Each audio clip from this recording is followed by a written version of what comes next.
Esse podcast é apresentado por b9.com.br.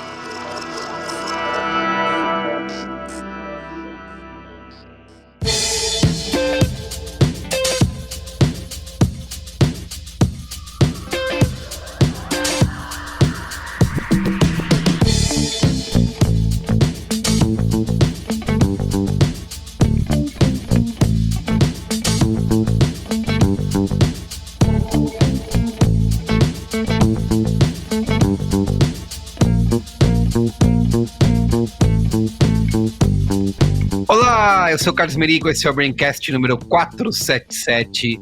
Estou aqui com o Marco Melo. E aí, Marco? Tá dando risada já, né? Então, bundão é o Jair. Luiz Gino. E aí, Luiz? Jovem. Olga Mendonça. E aí, Olga? Como vai? Tô rindo da sua voz. Desculpa, gente. Foi mal. E aí?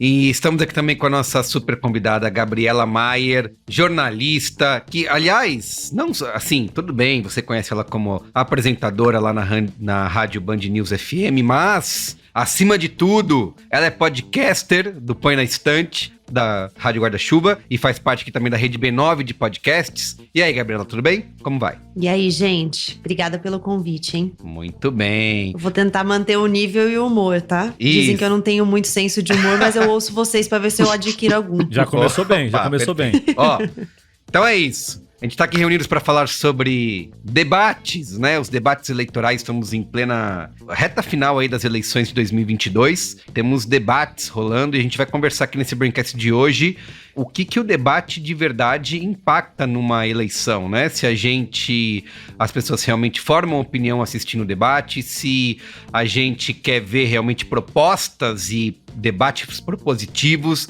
ou se a gente só quer ver a galera se batendo, né, nesses confrontos diretos. E a gente vai conversar aqui um pouquinho sobre o histórico dos debates e como que as pessoas encaram os debates atualmente, né, nessa era digital, né? O debate acaba deixando de ser um pouco só o debate da televisão como era no passado, mas acaba sendo ainda um momento muito importante de um processo eleitoral, tá bom? A internet, né, cara? A internet chegou pra ficar. Chegou pra ficar, isso aí.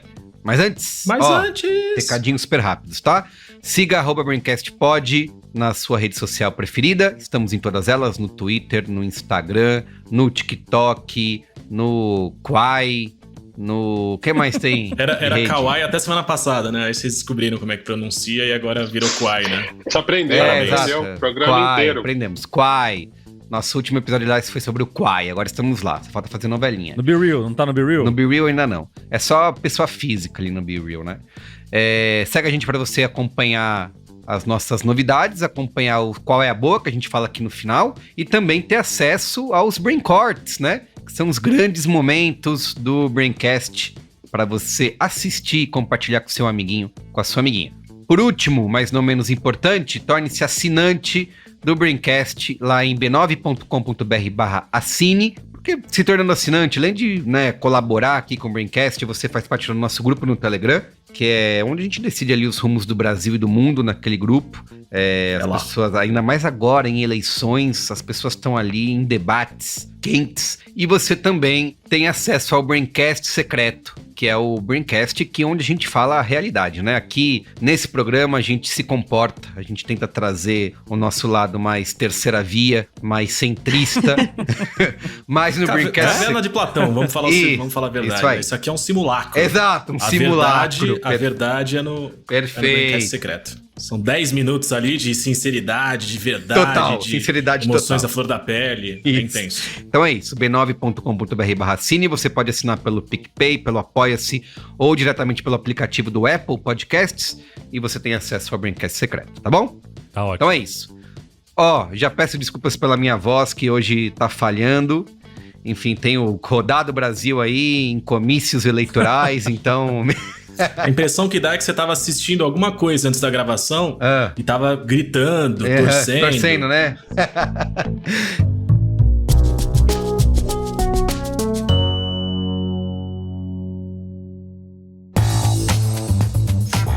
Olha só, se você já tem uma caminhada no mercado corporativo ou da comunicação, ou se mesmo está tentando ainda fazer parte desse universo, deve saber que não tem jeito, né? É uma área que é importante ter talento, claro, estudar e continuar se desenvolvendo também faz diferença, mas construir um networking é fundamental. Foi pensando nisso que a Ana Couto reuniu toda a sua expertise como uma das maiores agências de branding do país para criar a Laje. A Laje é uma plataforma de conteúdo e aprendizagem sobre branding e inovação da Ana Couto.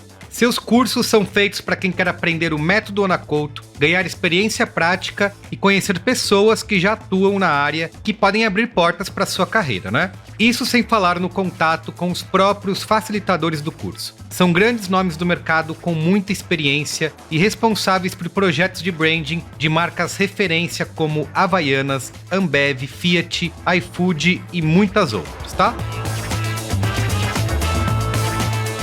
Então é isso, bora dar o próximo passo? Conheça a Laje acessando site.laje-ac.com.br ou clicando no link que tá aí na descrição desse episódio, tá? Bem mais fácil, só você clicar rapidinho, você chega lá. Lembrando que o ouvinte do Braincast tem 15% de desconto usando o cupom B915. Vamos lá, vamos para a pauta?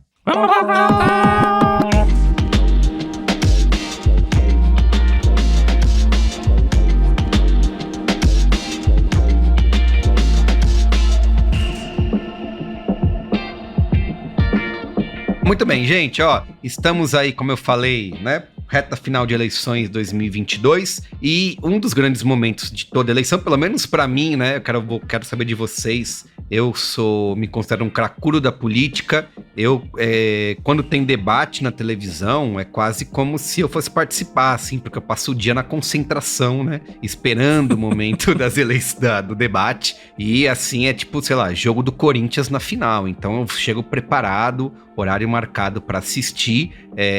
Eu quero saber de vocês, se vocês estão acompanhando. A Gabriela Maia vai poder falar pra gente. Ela não, né? Ela tá acompanhando. Eu não tenho muita opção, né? Não tem muita opção, exatamente.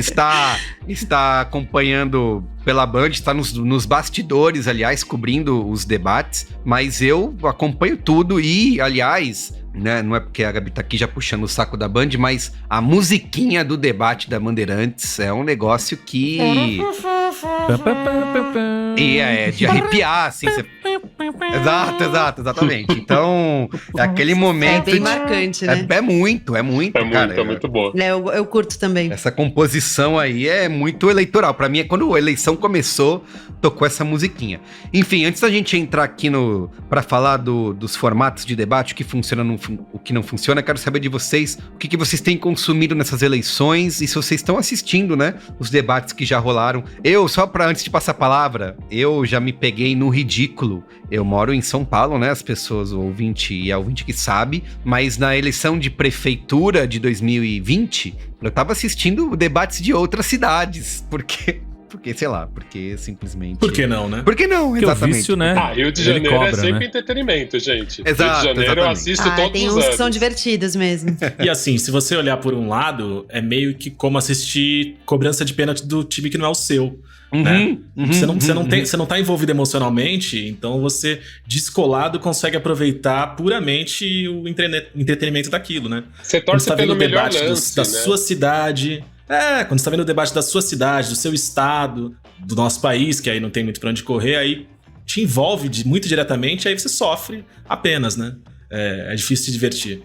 Mas enfim. E pra você, Gabi, queria que você contasse pra gente de você tendo que trabalhar, cobrindo os debates, se você consegue gostar dos debates ou é algo que, sei lá, chega uma hora que você fica de saco cheio, tudo igual, não muda nada, enfim. Não, eu acho, inclusive, divertido trabalhar nos debates. Assim, fazer campanha, de uma maneira geral, é um negócio bem cansativo, né? A gente chega no fim da campanha, nossa, esgotado completamente. Mas eu curto o trabalho. Eu acho que é um trabalho um pouco diferente do dia a dia de cobertura, assim. E o dia do debate, especificamente, especialmente o debate da Band, que é onde eu trabalho, né? Então tem uma dedicação institucional mesmo muito grande e por isso vai muita energia ali, né? Tem uma cobertura muito intensa. É diferente de um debate de outra emissora, aqui, óbvio, a gente dá as informações, traz tudo que rola ali e tal. Mas quando é no seu lugar de trabalho, né, a pegada é outra. Então, é muita intensidade. Mas eu gosto de trabalhar e tem uma coisa que é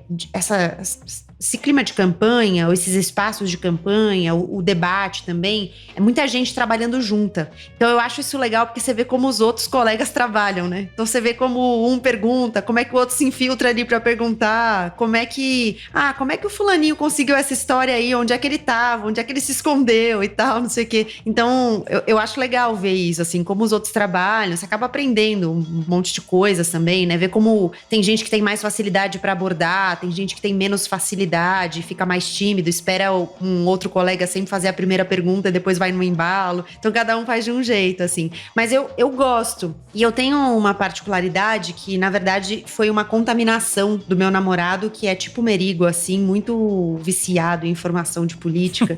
Ele consome tudo. E ele adora ver propaganda eleitoral. Propaganda obrigatória. Então eu comecei a pegar gosto pelo negócio, assim, de ver e observar as musiquinhas e os personagens, porque é uma coisa de personagens mesmo. Tem quem escolha mal aparecer e colocar o padrinho pra aparecer. É, né? Exato. Não, tem uns na propaganda do primeiro turno, né, que tinha... esse ano você votava para senador, deputado federal, deputado estadual. Tinha umas que não dava nem tempo, você não guardava assim o rosto da pessoa, às vezes nem aparece mesmo, só aparece os nomes. E tem aquelas propagandas dos partidos que assim, dá até medo, né? Que são só os caras, uma lista assim de pessoas condenadas, de pessoas com uma lista de acusações enorme. Aí vem um atrás do outro assim e você fica desesperado assistindo. Ô Gabriela, deixa eu te perguntar uma coisa. Quando esse último debate, que foi um pool de empresas de comunicação, né, que fez Band, TV Cultura, UOL, Folha, como é que funciona o bastidor, não sei se você pode contar, né, dessa divisão de protagonismo, porque eu vi até que foi dividido no meio, né, a primeira parte os âncoras eram da Band, a segunda parte os âncoras eram da Cultura, teve perguntas de jornalistas também desse pool.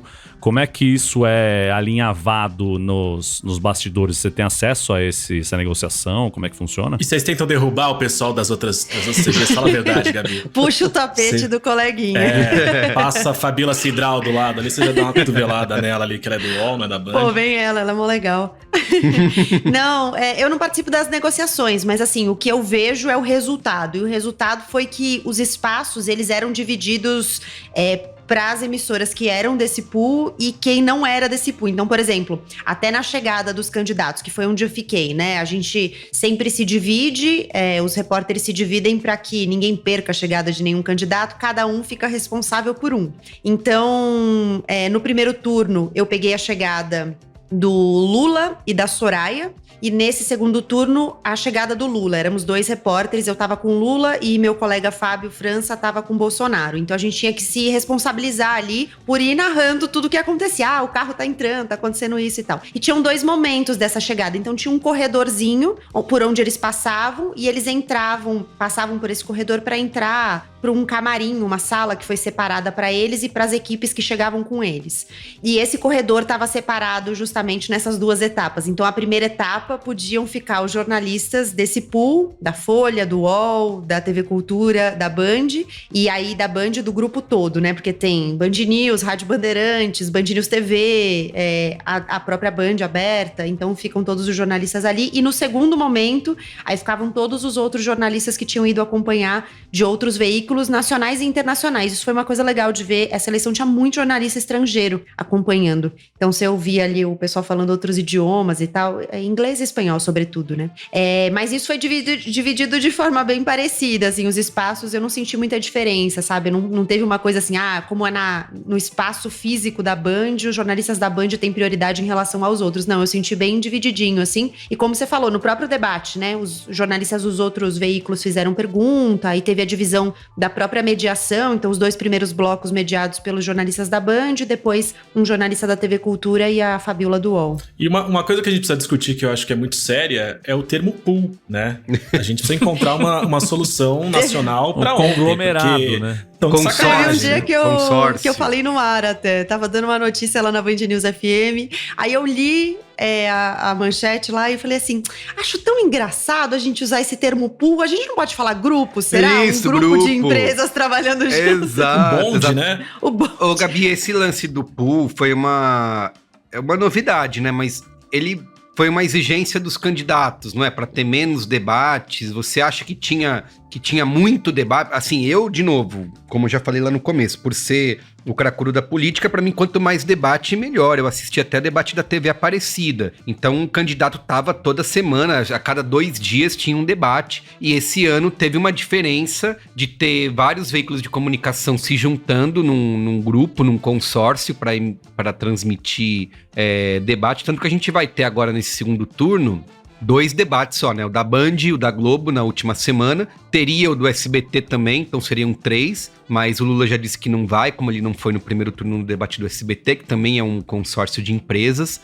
Como que você vê esse lance de ter menos debates, das empresas se reunirem? Você acha que é realmente melhor? Ou a gente consegue... Ou é só bom para os candidatos que vão precisar ter menos preparação e vai sobrar mais tempo para fazer outras coisas na campanha? Como que você vê essa novidade aí?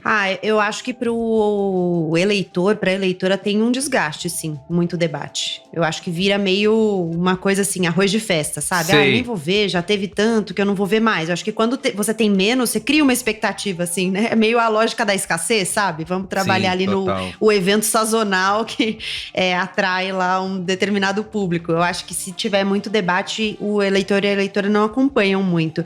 Agora, esse lance do grupo de veículos trabalhando juntos, normalmente já acontecia em outras eleições, mas normalmente com veículos de plataformas diferentes. Então, por exemplo, uma emissora de TV junto com um jornal impresso, junto com um portal. Isso já acontecia. E esse ano teve o lance das TVs, né? Então a Band e a Cultura trabalhando juntas, assim. E isso acho que foi uma coisa bacana de ver. Mas como você falou, né? Os próprios candidatos estavam pedindo isso, porque ia ser muito debate para participar. Eu sempre tenho essa impressão também que no final a gente prefere muito mais a qualidade também, né? Porque eu acho que teve anos que teve tanto debate que realmente banalizava. E eu acho que também sempre acontecia aquilo, né? Só virava mais formas dos caras produzirem conteúdo bizarro para aparecer aqueles candidatos nada a ver, que era meio personagem. Que sempre tem, né? Essas figuras meio... São os grandes momentos do ano em que a gente conhece um pouco mais sobre o Cabo Daciolo, que a gente... O Eduardo Jorge. Ele não seria ninguém hoje sem um debate, não é mesmo? Exatamente, esse é o ponto. Candidato padre. Candidato padre. A personalidade mais profunda da Soraya. Então, esse tipo de coisa, assim, são momentos da democracia maravilhosos, né? E eu ia dizer isso. Eu ia dizer, a gente fica zoando os candidatos folclóricos aí, tipo Daciolo, candidato padre, mas, cara, eu acho que a própria Simone Tebet, sem os debates, talvez ela não tivesse atingido a votação que ela teve e o holofote que ela teve, né, nessa eleição, assim, acho que a participação nos debates que ela teve, tanto no da Band quanto do SBT e da Globo, que foram os 3, né, ela conseguiu se destacar, assim, então... Contou com a grande ajuda do Bolsonaro também, né? De ter dado... Exato. De ter sido escroto mais uma vez com todas as mulheres presentes no recinto e elas, a Soraya inclusive, conseguirem dar o troco pra cima dele com bastante elegância e contundência, e isso também ajudou bastante elas, né? E eu fico na dúvida também, né, Marco? Porque a Simone já tinha se destacado na CPI. Na CPI. Na CPI, É entendeu? verdade. É que eu acho que a CPI levou ela a ser a candidata. Exato. Entendeu? E aí os debates levaram ela a ser a ser a terceira colocada, né? Isso, Ela fala totalmente. muito bem, ó, a cagada foi o partido dela ter demorado tanto pra escolher ela. Tipo, eu acho que assim, ela ia se dar bem se ela tivesse mais tempo pra falar. Não acho que foi. Eu acho que tem isso que o Marco falou, é real, era uma conjuntura ali, né? Porque realmente, se você tivesse ali. Ficou essa oposição muito forte mesmo. A gente precisava ter uma voz feminina. E ela era mais preparada ali e se destacou mesmo, assim. Tipo, ela acabou antagonizando de um jeito bem poderoso. Isso. Como a Marina tinha feito no outro debate contra Perfeito. o Bolsonaro também, entendeu? Em 2018, né? Ali a gente só precisava ter essa figura forte, segura. E ela, foi muito ligeira, aproveitou super bem, assim, mas... E ela tem, no geral, discursos firmes, né? Então... isso ajudou, porque se ela não tivesse a firmeza do discurso, eu acho que talvez não tivesse pegado tanto, mesmo com agressões e tudo mais, mas ela foi firme nos discursos. Ela, diferente do Ciro Gomes, depois do primeiro turno, ela foi muito contundente quanto ao posicionamento e o quanto ela ia esperar do partido ou não ia esperar do partido e o caminho que ela ia tomar. Diferente, um papel que o Ciro Gomes poderia ter tido em 2018 e não teve, e saiu diminuído demais daquela eleição. A Simone tá saindo muito maior dessa eleição, mesmo tendo sido terceiro lugar, porque ela se colocou no primeiro turno, com uma candidata forte, com um discurso muito bem feito e bem falado aí nas oportunidades que teve. E quando acabou o primeiro turno, ela também se posicionou muito fortemente pelo caminho que ela queria. Tanto no dia, quanto depois, quando teve as negociações com o PMDB, se ia ou se não ia e tal. Ela deu prazo para os caras decidirem o que ia fazer, porque ela ia falar e ela já tinha um caminho tomado. Diferente do Ciro Gomes, que em 2018 pegou um avião, foi para Paris e não apareceu mais, né? E agora tá desaparecido de novo, né? É melhor alguém ir na PF aí fazer uma busca, né? Vai na polícia. Uma coisa que vocês falaram, a Gabi falou sobre a Simone ter aproveitado muito bem esse momento dela, e que é isso, né, que eu queria trazer aqui. A gente assiste debate realmente, vamos ouvir as propostas dos candidatos e conhecê-los melhor, ou a gente tá ali realmente em busca de quem tem as melhores frases feitas e as melhores tiradas, né? Porque no fim das contas a gente tem muito essa cabeça de transformar o debate num embate de verdade, né? Então quem que ganhou o debate, né? Precisa ter um vencedor, né? Parece que vira uma luta de boxe, né? Então o que eu queria perguntar pra vocês é isso, se vocês têm essa sensação de que quem se dá bem no debate é quem tem as melhores propostas, digamos assim, ou é quem consegue fazer boas tiradas, frases feitas, né? Ou ser mais incisivo em alguns momentos e não necessariamente isso torna o candidato melhor, né? Às vezes a pessoa que não sabe falar talvez seria o melhor candidato, mas como que vocês veem isso? Que aí eu acho que a gente sonha também, de alguma forma, com essa figura de um eleitor extremamente interessado, técnico, né? E de coração aberto para escutar propostas, e que vai se informar através do debate, que eu acho que é um negócio que não parece que não existe. Eu ia falar não existe mais, mas eu não sei se de fato existiu tanto assim, porque, poxa, a gente tá vivendo eleições que cada vez mais a gente tem pessoas que mais cedo já estão decididas em quem querem votar, e que quando vão para assistir um debate para tentar direcionar mais ou menos o voto, me parece que estão pouquíssimo interessadas nas propostas que vão ser apresentadas, que é o que tem norteado também, cara, o próprio tema, as próprias conversas fora dos debates durante as eleições, né? A gente tá cada vez menos conversando sobre propostas. Isso.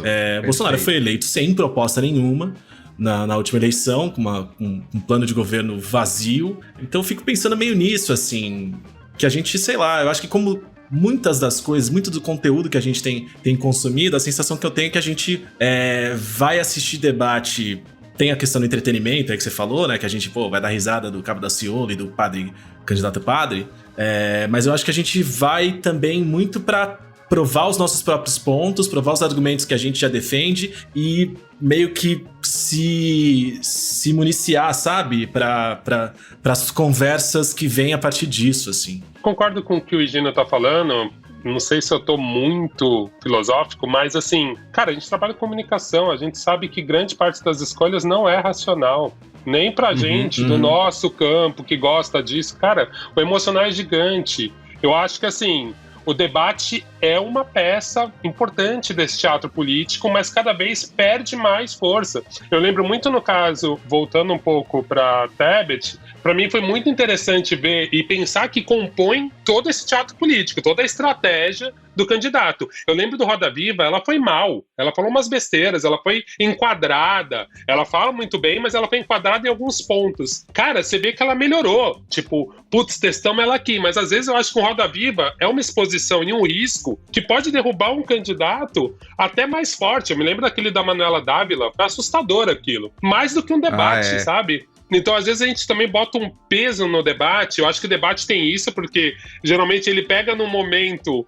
muito, muito importante, um pouquinho antes, um pouco depois. É sempre um time muito bom, né, pra eleição, pra, entre aspas, pegar os indecisos. Mas eu acho, cara, cada vez mais, assim, pensando que você tem várias mídias e que eu concordo com o Gino, cara, você tá, na verdade, quase querendo se afirmar naquela pessoa, ainda mais com redes sociais e como a gente se posiciona. Cara, a gente tem que fazer um estudo muito profundo hoje em dia do que é você ter um candidato. Tá realmente cada vez mais parecido com futebol, assim, né? Cada ano Mas, que Olga, passa. você falou aí de redes sociais e vários meios, né? O debate tem se tornado também um local de gerar cortes para ser usado em redes sociais. Então, Isso. você vê que às vezes os candidatos estão usando as perguntas e as respostas. Tá tendo easter egg, né? Vai com coisa anotada na mão, vai com Um cortezinho, broche. alguma coisa assim. Você tem o candidato... Daqui a pouco vai ter cena pós-crédito do debate. Isso. Você tem os candidatos via auxiliar ali, como o candidato Padre, que era uma linha auxiliar do Bolsonaro. Você tem... Assim, eu vou tirar uma amostragem muito pequena, assim, mas que foi muito sintomática pra mim, que foi no dia seguinte ao debate, eu fui lá pra casa da minha avó, almoçar com ela e tal, e tava o pessoal ali do bairro ali, que não são muito ligados em política, mal votam, gente que nem se dá o trabalho aí votar, graças a Deus, porque eu votaria só em Zé Mané, mas que estavam elogiando.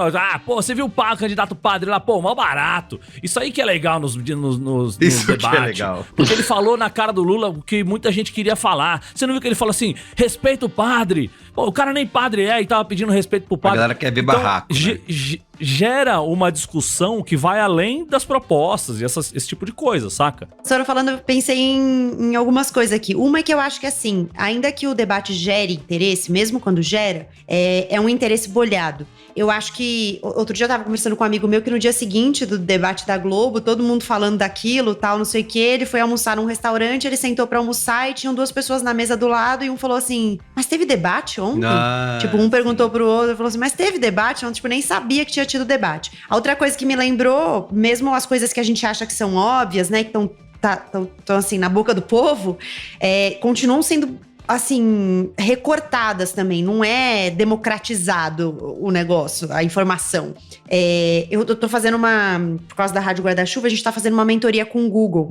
E em uma das palestras foi sobre um negócio do Google Trends e a palestrante estava dando um monte de exemplos lá e tal. E ela mostrou que uma das grandes procuras da segunda-feira, pós-primeiro turno, foi quem ganhou a eleição. As pessoas não sabiam, até o fim do dia da segunda, no dia seguinte, quem tinha ganhado, se tinha um vencedor, se ia ter segundo turno e tal. Pra gente é um negócio óbvio. Tipo, a gente no domingo já sabia. Tá acompanhando ao vivo, né? Exato, acompanhando voto a voto, exatamente.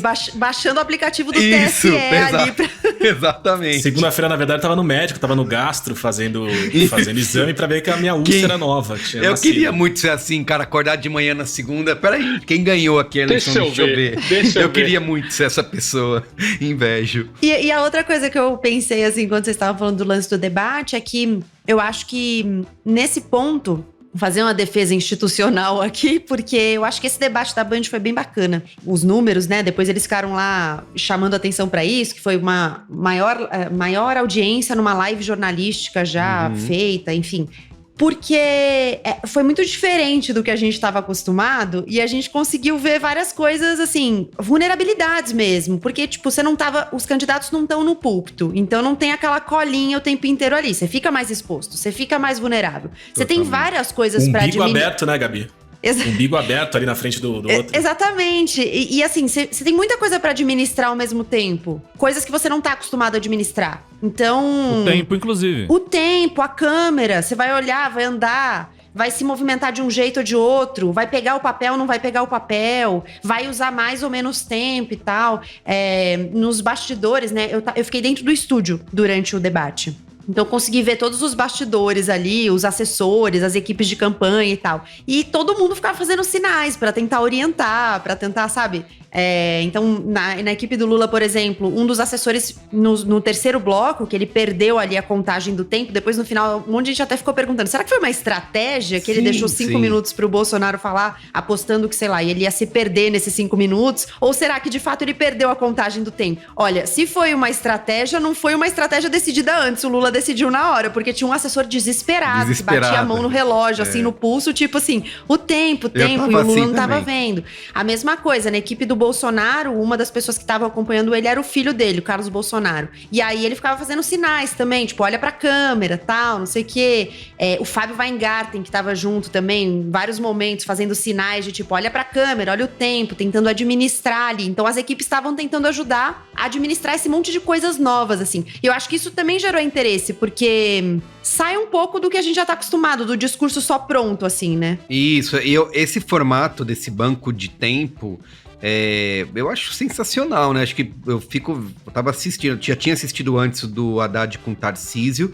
É que, obviamente, não dá pra fazer isso quando você tem 7 candidatos, né? Mas, cara, todo debate tem que ser assim, né? Porque aquele negócio de você ficar contando tempinho, 1 minuto e meio de tréplica, de réplica, pra mim, agora já parece completamente ultrapassado, né? Onde você tem que ter um moderador que vai ficar ali, candidato, acabou o tempo, corta o microfone. E nesses dois que rolaram da Band, tanto de governador quanto de agora da presidência, cara, os moderadores desaparecem, né? No bloco ali onde você tem eles coordenando o seu próprio tempo, não tem... Você nem lembra, né? Você nem lembra, exatamente. E eu acho que é muito mais, é óbvio que ali vai ter um treinamento e tal, mas eu acho que você tem um espaço para isso que você falou, Gabi, de sair do script, né? Você tem alguns momentos, por mais que a pessoa chegue ali preparada, estudada, com papel na mão, tanto vira oportunidade, quanto também, né, problema ali, dependendo da situação que o candidato for colocado, mas você sai do script, né? Você acaba gerando alguns momentos de mais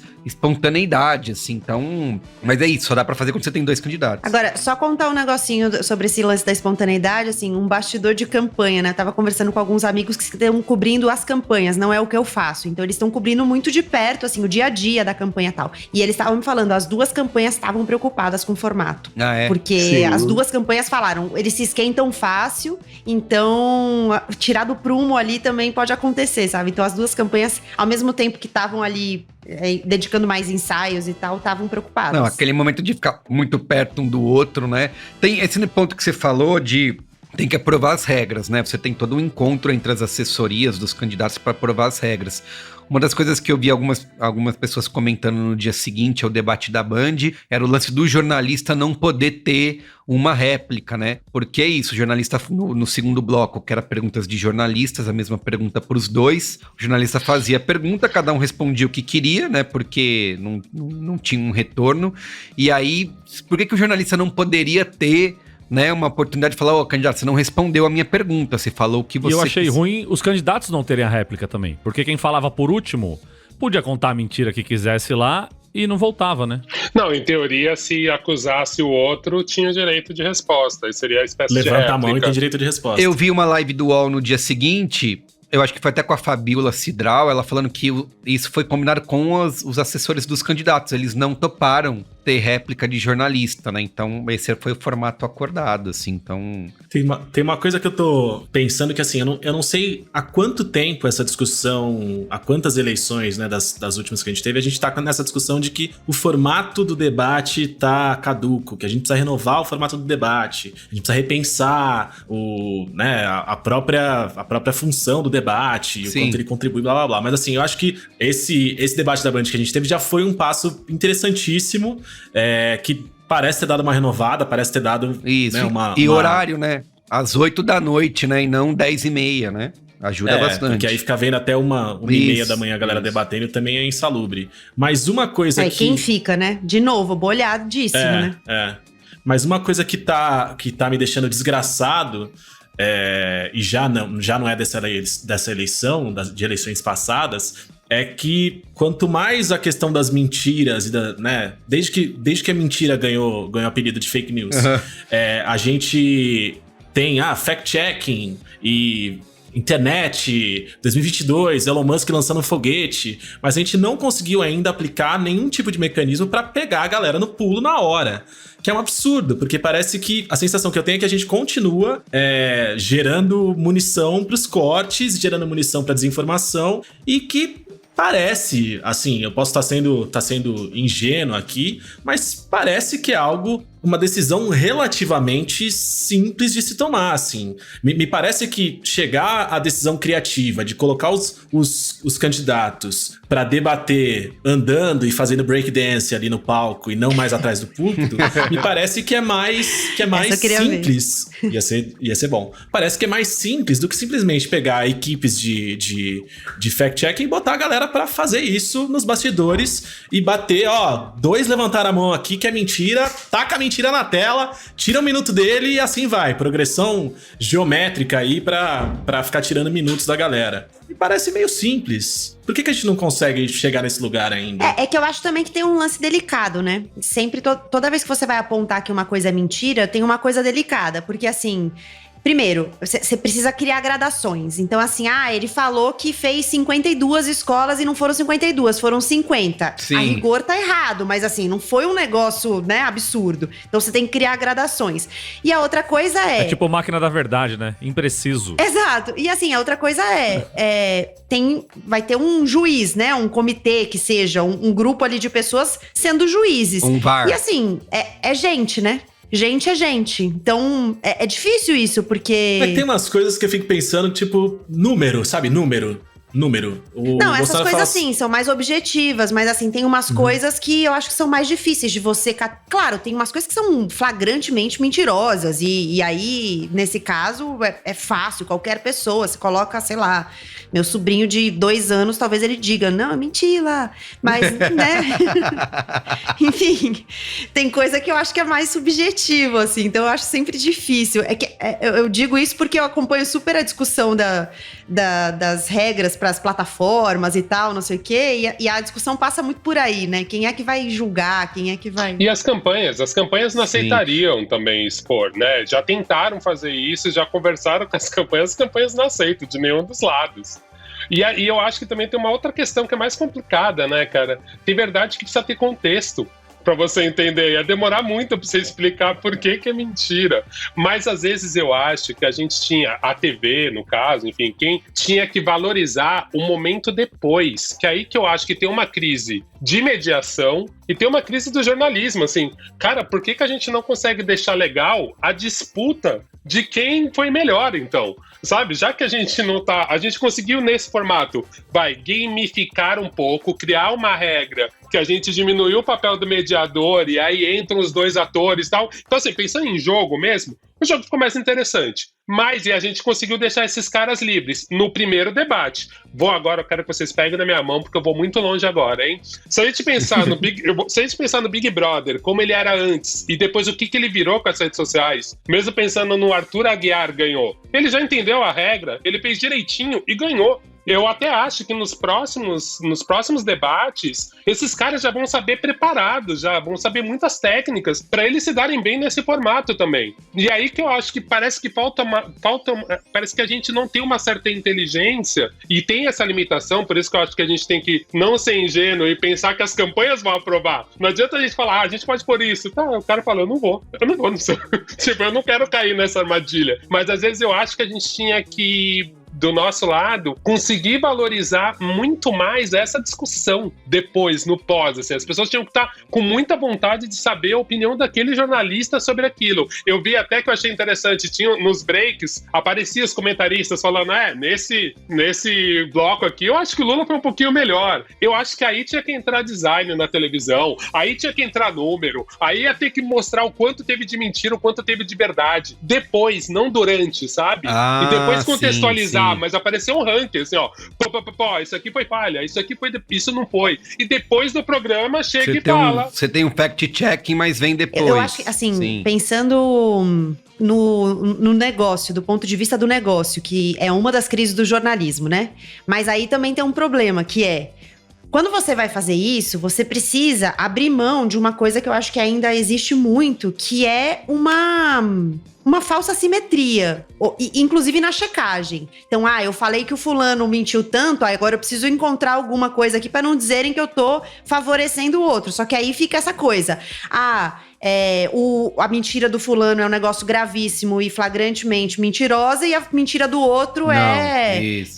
construir 52 escolas e não 50. E parece que os dois mentiram igual, porque tem uma mentira checada de cada um, quando na verdade não é isso. A gente já não tem então, assim, essas gradações no fact-check? A gente já não tem isso? Já tem, o impreciso. A gente tem, que assim, não é bem assim. Cada uma tem um jargão ali, né? Mas tem o tipo, não é bem assim, ou mentira de fato, né?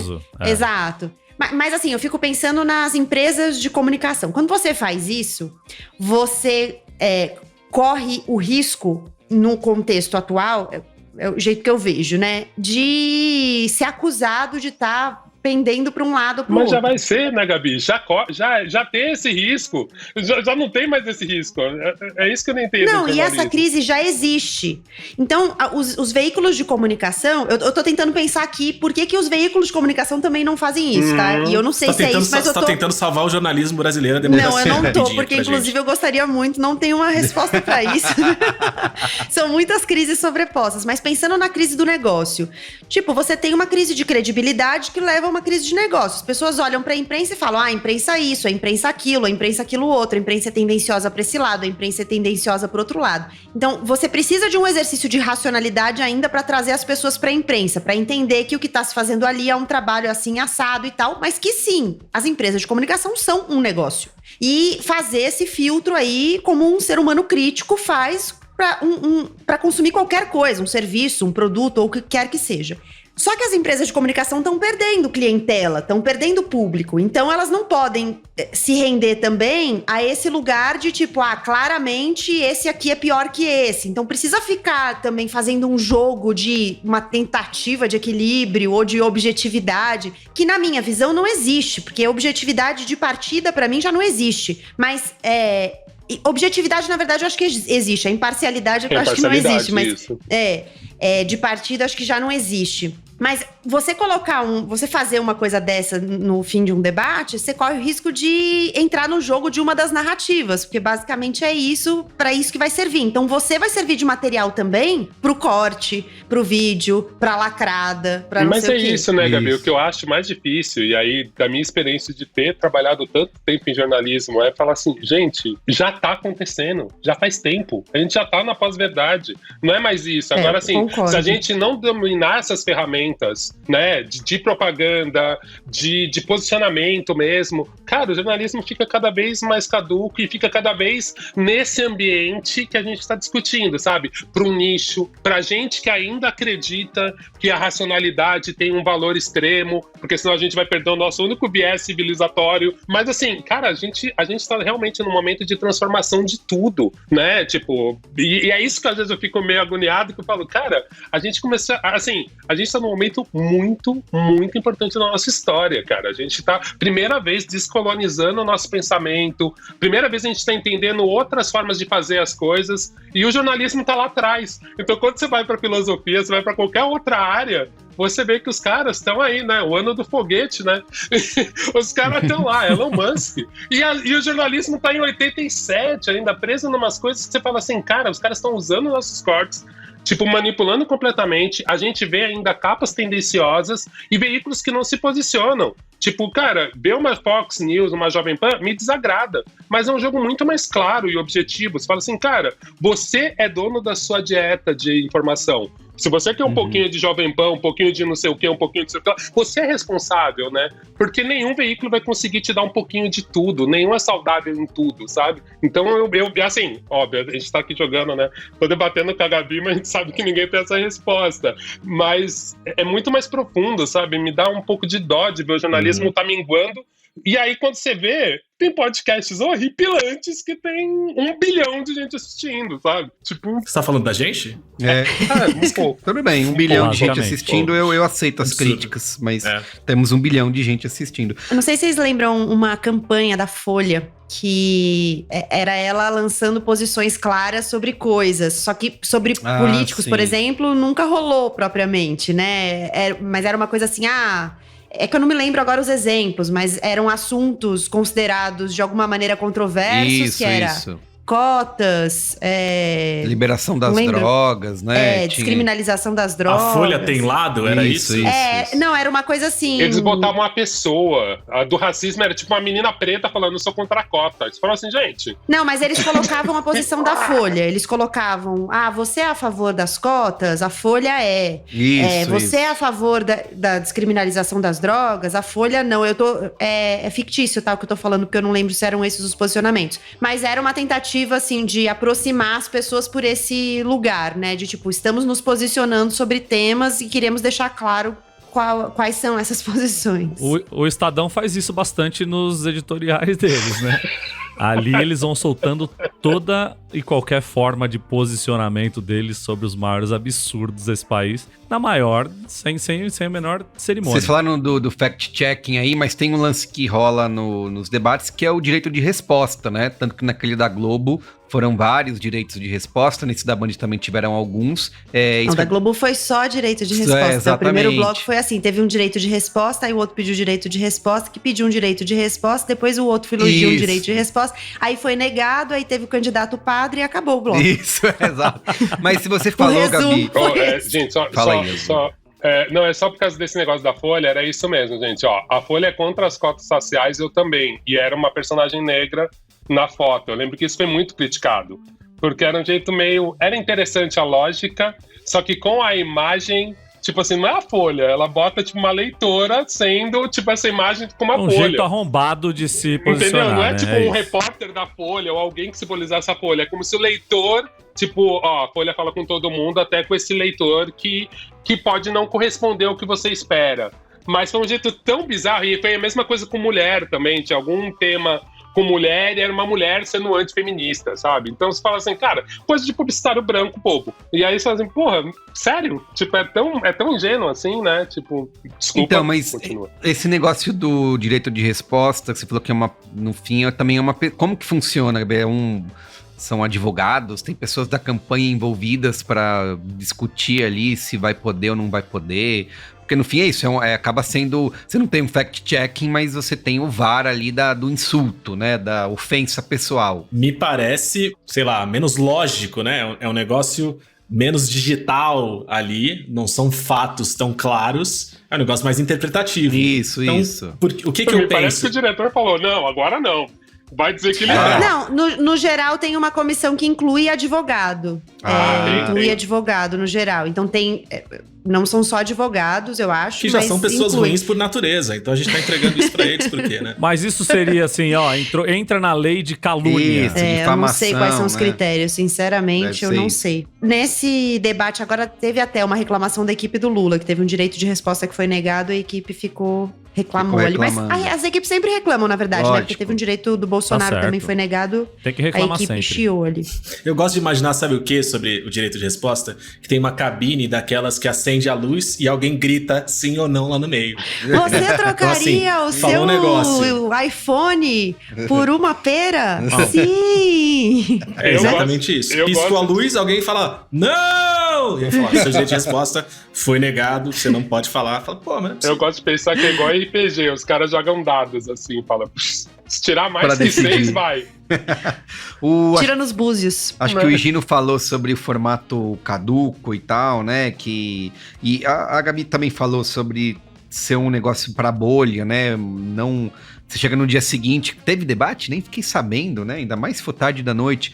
Mas existe um ponto, né? Uma mística em torno do debate, que é que o candidato que não vai, ele perde pontos com o eleitorado, é considerado covarde, né? As próprias campanhas utilizam isso, né? Não foi, arregou, amarelou e tal.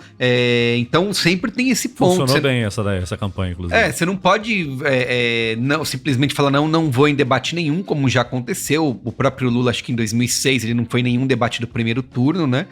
Aí muita gente fala que ele não venceu no primeiro turno porque ele não participou dos debates e tal. Aí no segundo turno ele foi. O Bolsonaro em 2018 também depois não foi mais em debate nenhum. Ele acho que foram 2 debates só que ele foi, né?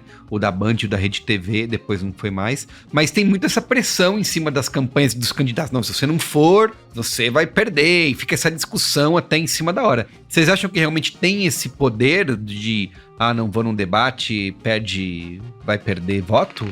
Eu acho que as campanhas fazem essa conta, elas tentam chegar nessa conta, porque assim, dependendo da vantagem que o candidato tem, talvez seja mais vantajoso pra ele perder alguns votos por não ir do que perder muitos votos por ir e se expor. Sim. Eu acho que eles fazem essa conta. Agora mesmo, né, na campanha de São Paulo, o Tarcísio foi ao debate na Band, depois ele cancelou participação em várias coisas, inclusive no Roda Viva, em que ele estaria no centro junto com o Haddad, então ficou só o Haddad sendo entrevistado. Mas é por isso, assim, em determinado momento o Olga até falou, né, dos debates e do Roda Viva, da diferença e tal. Eu acho que isso é importante porque às vezes as pessoas colocam meio no mesmo saco e não é, né? Porque em um você tem uma possibilidade de confronto que é um pouco inescapável.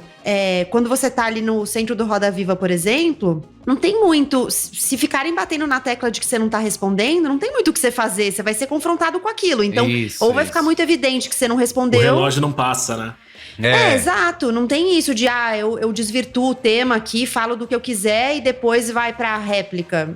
Então, é completamente diferente. Por isso que, acho que isso é até interessante de falar, porque no primeiro turno eu vi muita gente comparando o desempenho de alguns candidatos, a própria Simone, que a gente citou como exemplo, nos debates e nas entrevistas como se fosse a mesma coisa. Ela foi bem aqui, mas não foi bem lá, foi mal aqui, mas não foi mal lá e tal. E não são a mesma coisa, né? São ambientes completamente diferentes. Então, agora, voltando à sua pergunta, eu acho que tem um balanço aí que as campanhas tentam fazer pra ver o que vale mais, né? Vale mais se expor ou vale mais ficar em casa quietinho na cobertinha? O Flávio Bolsonaro fez um cálculo ao vivo certa vez. O que vale mais? Eu me cagar inteiro aqui, é uma convulsão, ou eu continuar apanhando da galera? E mas tem esse negócio. Ele e Pablo Vittar optaram por isso. Tem esse negócio que é falado que, por exemplo, nesse próprio debate, né, de quem tá na frente, o que tem que fazer é não cometer um erro muito grave, você só toca de lado, né, você não tem uma grande exposição,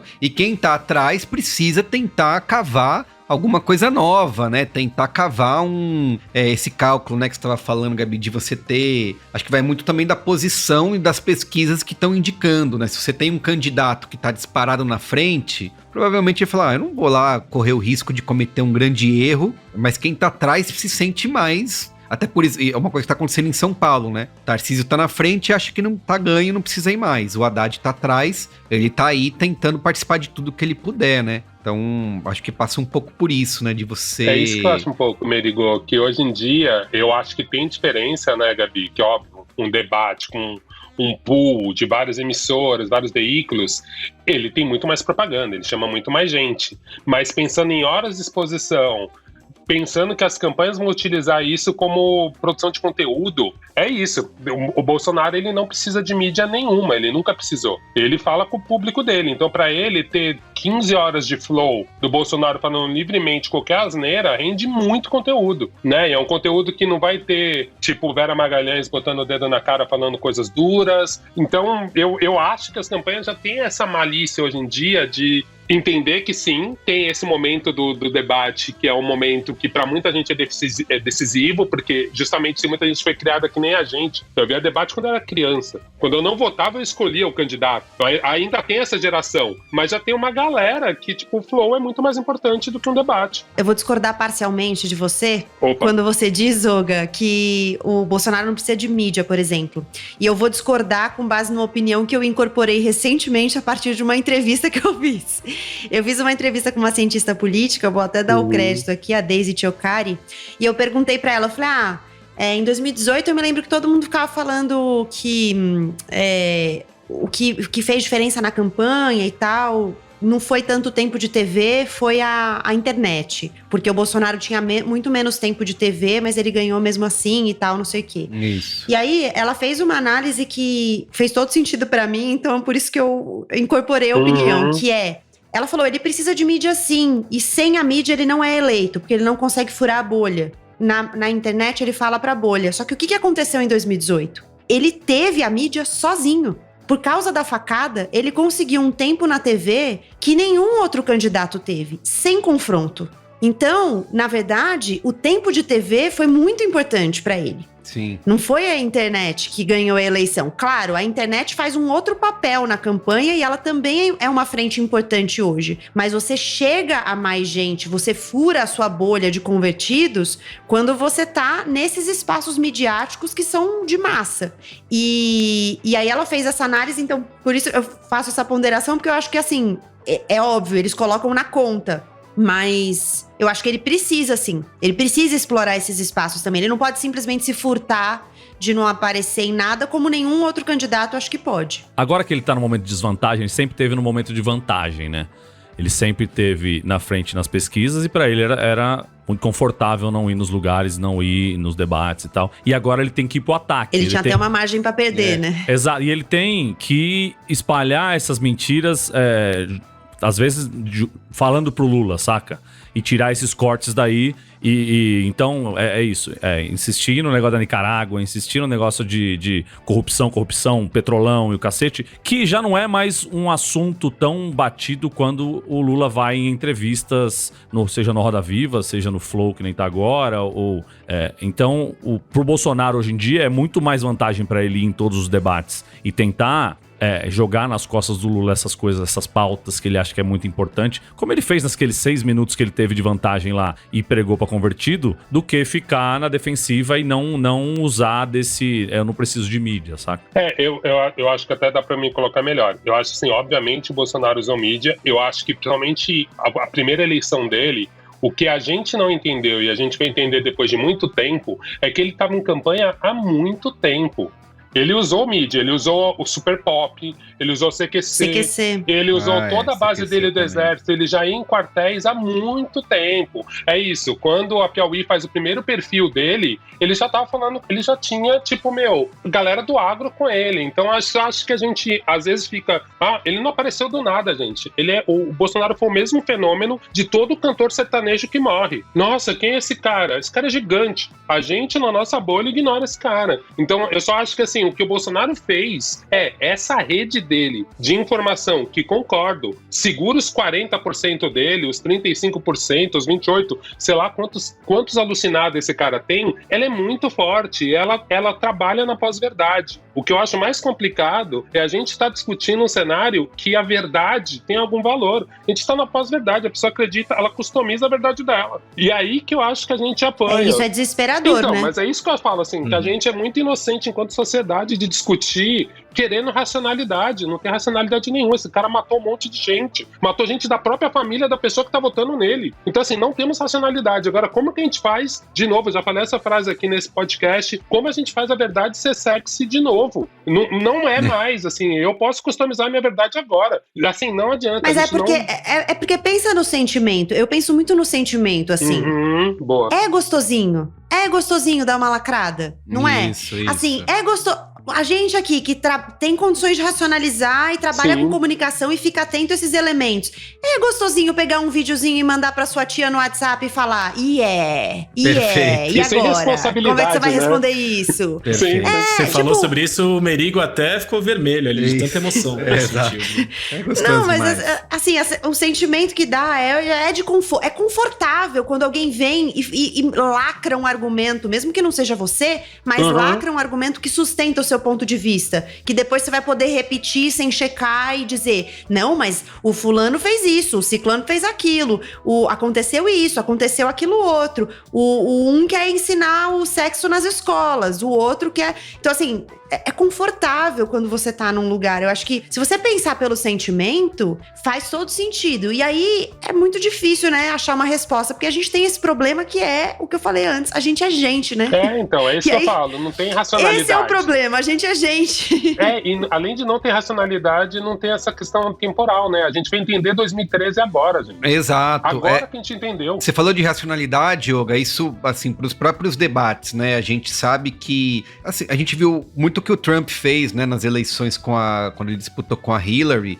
que ele nos debates parecia um cara, né, não tinha um caráter ali, ele fazia sinais obscenos, Selvagem, né? Selvagem, exatamente. Então, Selvagem. você olhando aquele comportamento no debate, é isso, tava na cara que ele não queria conquistar nenhum eleitor pelos argumentos ou pela racionalidade, né? Ele tava ali em busca de tentar fazer com que grande parte dos eleitores se identificasse nele, né? Naquela personalidade, naquele comportamento, e eu acho que é isso muito que tanto essas participações na mídia, quanto nesses próprios debates, acaba virando, eu não chego lá, a gente viu muito isso, esses argumentos sendo usados agora nas eleições, que o Bolsonaro não se prepara para ir no debate, né? Ele simplesmente vai, ele se nega a ser preparado, porque ele tem na cabeça dele que ele não precisa chegar lá com argumentos, ele precisa só ser ele mesmo, né? E se comportar daquela maneira, e que assim ele vai conseguir conquistar grande parte do eleitorado que vai se identificar naquele comportamento. Então, esse debate público acaba servindo para isso, né? Você tá numa arena para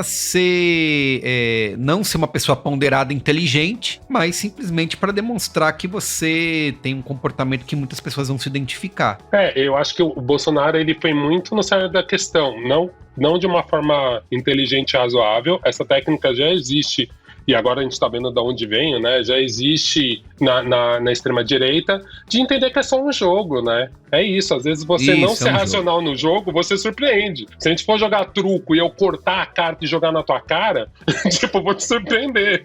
E é um pouco do que ele fez, assim, né? Tipo, o que o Trump fez nos Estados Unidos foi isso, ele deixou o Biden sem falar, ele não deixou ninguém falar. Porque ele tava passando a mensagem dele pelos canais dele, ali, tipo assim, cara, eu só tô reafirmando que eu sou antijogo. E eu acho que isso que foi interessante nesse debate agora, e ver os dois candidatos terem que se encaixar numa nova regra. Por isso eu questiono, eu falo assim, será que os próximos debates, como esses caras vão vir? Depois que eles entenderem como o jogo funciona. Eu acho que talvez esse debate tenha sido histórico por causa disso, assim, realmente a gente viu os dois meio nu, assim. E Carluxo desesperado, e Janja gritando, e todo mundo gritando, porque assim, meu Deus do céu, agora a gente não sabe. Mas assim, no próximo, vamos ter que ser muito mais esperto e criar regras mais loucas e mais surpreendentes. Senão esses caras já chegam e tipo assim, pô, vamos aí. Tem um negocinho disso que você falou, dessa coisa das regras e da novidade, que é só um negócio que na hora me chamou a atenção. A primeira vez que eu falei primeira vez, mas não sei se teve uma segunda. Mas a hora que o Bolsonaro botou a mão no ombro do Lula, por exemplo. Ele botou a mão no ombro e aí eu fiquei assim, mas peraí, eles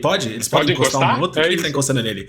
Qual a regra? O que tá... Sabe, é um negócio doido que assim... Que foi um lance que o Trump fez com a Hillary, né, nos debates. Ele ficava atrás dela, ela até falou isso depois, acho que num livro, numa entrevista, que ela conseguia sentir a respiração dele no cangote dela, no pescoço, lá de tão próximo que ele ficou. E o Lula escondia o Bolsonaro na câmera. O Lula foi gênio, ele escondia o Bolsonaro. Ele entrava na câmera de um jeito que o Bolsonaro sumia. Ou ficava naquele plano em que ele ficava muito grande e o Bolsonaro pequeno, né? É mesmo. Agora esse lance de encostar deve tirar do prumo, porque assim, é diferente. Por exemplo, o debate de São Paulo, que foi nesse formato, né? Foi Tarcísio e Haddad. Os dois são adversários, mas você vê até no bastidor que eles têm uma relação, que eles se respeitam minimamente, já trabalharam juntos.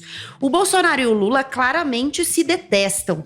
Então, assim, deve ser muito desconfortável você ter uma pessoa que você detesta tão perto de você e encostando em você de um jeito que você não pode simplesmente se esquivar com nenhum movimento violento, nenhum movimento brusco, porque corre o risco ainda de pegar mal, né, pra quem tá assistindo. Então deve ser muito difícil pra quem tá ali fazendo. Mas seria maravilhoso se ele faz não encosta em mim.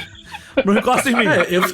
Eu fiquei esperando isso. Quando eu tomei esse susto, eu achei que em algum momento o Lula ia falar, não encosta em mim. Eu também achei, ele só tirou a mão, né? Se ele fala isso, na minha cabeça, a sequência, tipo, o Bolsonaro ia crescer. Porque assim, não encosta em mim, cara, é a posição do bully ali, né? É a posição do escroto ali. E aí, na escrotidão, ele cresce. Mas sabe o que eu pensei, Gino? Que eu achei que ali ele poderia reproduzir a Marina. Até pelo fato dele ser menor, sabe? De todo mundo se identificar, justamente falar assim, olha aí, ó, o cara tá usando a estratégia do bulinador mesmo. É esse que ele é. Sabe, é esse babaca que ele Bullying, Pensando que tem muitas mulheres se entendendo, né? Mesmo mulheres que estão no campo dele ali, entendendo o tipo de babaca que ele é. Então, eu achei que ali o Lula poderia até, tipo, ter falado, pô, é isso mesmo? Por que você tá me encostando, sabe? Eu acho que ele podia ter dramatizado, ter feito um Neymar ali, ter caído. Eu acho que poderia ser mais Teve um auê nos bastidores, né, que deu pra ouvir na hora que ele bota a mão. Então, era esse auê que eu ia contar, porque o que rolou? Eu tava do lado dos fotógrafos. O que rolou nessa hora não foi de nenhuma das campanhas, foi dos fotógrafos. Por quê? Tinha muito fotógrafo. E eles queriam pegar a foto da mão no ombro. Lógico. Só que a grua que fica com aquela câmera suspensa, sabe? Sei. Na hora desceu a câmera e a câmera no ângulo ficava exatamente na frente das câmeras. Entendi. Então ninguém conseguia. E aí o que eles estavam gritando no bastidor era grua, grua. Muito bom, você achando que a galera tava... Grua. Isso, a grua ganhou. Quem ganhou o debate? Grua. Não, só uma questão ainda sobre isso, Gabi. Eu achei muito interessante o post da Rosana Herman, mostrando justamente essa foto e como os jornais hoje impressos usaram essa foto. Essa foto, ela tem muita... Nossa, eu não vou discutir semiótica aqui, gente, é outro programa. Mas assim, quando você vê a capa do jornal e você vê o jeito que tá o Bolsonaro rindo e botando a mão, cara... Desculpa, essa foto é muito tendenciosa, eu entendo, eu também, enquanto o cara da arte que trabalhou com esse tipo de jornalismo visual, eu queria ter essa foto, mas assim, é muito absurdo o poder dessa foto com o título certo, ou o título errado, depende de que lado que você tá. E aí, convido os leitores, aos ouvintes, a ver a capa dos jornais de hoje, né, no dia 18. Dia seguinte. Tipo, foi meio foda. E mande assim, sua sugestão de título aqui pra gente, braincast. Eu queria, antes da gente partir aqui pro final, queria fazer uma última pergunta, que eu falei lá atrás do lance da gente e do jornalismo em geral, né? Tratar o debate como um lance de quem ganhou o debate, né? Eu queria entender de como que vocês veem isso, se é algo que não tem como fugir, todo mundo vai querer criar a notícia, o lead em cima de quem ganhou, de ter essas análises de ganhou por pontos, de foi nocauteado ou não. A gente sabe que racionalmente é uma coisa que não dá para ser levada dessa maneira, mas no fim é algo que, sei lá, de novo, tratando política como entretenimento parece meio inevitável. Enfim, como que vocês... Pra Jovem Pan a gente sabe quem ganhou, né? Não, já tava... Pode entrar no YouTube, lá tá lá, Bolsonaro venceu. É sério mesmo, tem lá o Augusto Nunes dizendo que o Bolsonaro ganhou o debate. Mas essa busca por quem venceu, vocês acham que é válida ou é meio infantil, assim, no fim das contas? Cara, eu acho que ela é válida, até porque o objetivo final de uma eleição é colocar vai alguém ganhar. vencendo, né, ou perdendo. O que eu não gosto é que eu acho que, assim, como a gente acaba adotando esse comportamento, essa cultura de torcida de esporte pra tudo que a gente faz, e é um negócio que às vezes foge um pouco do controle, eu não gosto de ver isso em algumas esferas, assim, de onde isso não precisava estar e eu não esperava. Enrolei, mas eu queria dar um exemplo. Assim que terminou o debate da Band, eu fui assistir os comentários no programa da Globo News e fui ver a galera falando sobre o debate. E eles passaram 1 hora fazendo metáforas esportivas sobre o debate pra tentar explicar o que tinha acontecido. Então falaram assim, como se fosse uma luta de boxe, no primeiro round, e acertou um soco nessa hora. Como se fosse uma partida de futebol, nessa hora fizeram um gol. E aí ficou um negócio insuportável tentando explicar o que tinha acontecido só sobre a ótica de vitória e derrota. Então não é que eles estavam falando sobre o debate como um todo, quem poderia ter vencido numa ótica de que virou votos, pode ter conquistado mais votos aqui ou ali, quem se beneficiou mais para sua própria campanha. Não era isso, ficou um negócio meio que quase do placar do lacre, assim. Placar do lacre. E aí eu acho que se perde, aí eu acho que fica um negócio zoado, mas não tentar levar para quem ganhou, eu acho que não dá, porque é isso, porque no final alguém vai ganhar mesmo, alguém vai ganhar a eleição. Eu acho que tem que aceitar que é gamificado, e eu acho porque as pessoas vão gamificar mesmo. Então, assim, que quem tá fazendo o debate ganhe com isso. Por isso que eu acho que tem que qualificar o discurso depois.